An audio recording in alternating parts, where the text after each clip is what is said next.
কেমন আছেন সবাই? আশা করি ভালো আছেন। আজকে আমরা কথা বলবো দণ্ডবিধি আইন নিয়ে। যে আইনটা ১৬৫ বছর আগে তৈরি করা হয়েছিল, ব্রিটিশরা তৈরি করছিল। আচ্ছা, ব্রিটিশরা কেন তৈরি করছিল সেটা একটু জানি। ব্রিটিশরা তৈরি করছিল বেসিক্যালি ব্রিটিশরা যখন ভারতীয় উপমহাদেশে আসে, তারা পুরো ভারতবর্ষকে শাসন করতে চেয়েছিল। এখন যখন তারা ভারতীয় উপমহাদেশে আসার পরে দেখলো যে ভারতের বিভিন্ন জায়গায় বিভিন্ন ধরনের বিচার কার্য চলে, বিভিন্ন অপরাধের জন্য বিভিন্ন ধরনের শাস্তি দেয় বিভিন্ন আইন অনুসারে।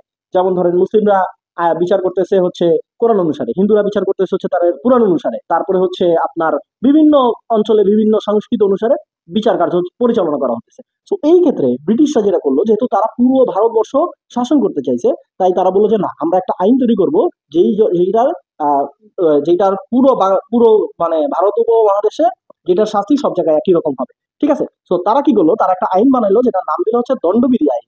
দণ্ডবিধি আইন মানে কি? Penal code. ঠিক আছে, এইখানে বলা থাকে কোন অপরাধের জন্য কোন ধরনের শাস্তি দেওয়া হবে।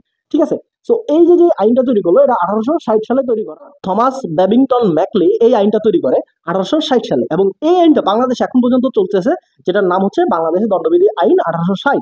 ঠিক আছে, এখন প্রশ্ন আসতে পারে, ভাই ১৬৫ বছর আগের আইন এখনো বাংলাদেশে চলতেছে, এটা কি আসলে যুক্তিসঙ্গত? ভাই আসলে যুক্তিসঙ্গত। কারণ কি? কারণ হচ্ছে 1860 সালে, 1860 মানে প্রায় ১৬৫ বছর, যেহেতু 2025 সাল চলতেছে, তো ১৬৫ বছর যে আইনটা, সেইখানে বলা আছে যে ভাই ধরেন কেউ একটা চুরি করছে, চুরি করলে তার শাস্তি কি হবে, এটা তো এখনো আছে, চুরি এখনো হয়, তাহলে শাস্তি কি হবে, ওইটা এখনো ঠিক আছে। বাট নতুন যে আইনগুলো আছে, লাইক ধরেন হচ্ছে আমাদের আইসিটি আইন, এইখানে অ্যাড করা হয়েছে 2006 সালের আইসিটি আইন, যেখানে বলা হচ্ছে যে ডিজিটাল অপরাধ কি, ডিজিটাল অপরাধ করলে শাস্তি কি হবে। তার মানে 1860 সালের যে আইনটা, প্রায় ১৬৫ বছরের আগের আইন, ওইটার সবকিছুই কিন্তু চেঞ্জ করে নাই। যেই সব জায়গায় চেঞ্জ করা দরকার আছে, বাংলাদেশের আইনজীবীরা বা বাংলাদেশের আদালত ওই ওই সকল জায়গায় এটাকে চেঞ্জ করছে। আই থিঙ্ক আপনারা বুঝতে পারছেন। সো আইন বিষয়ে আরো কিছু জানতে চাইলে আপনারা আমাকে চাইলে ফলো দিয়ে রাখতে পারেন। নেক্সট ভিডিওতে দেখা হবে।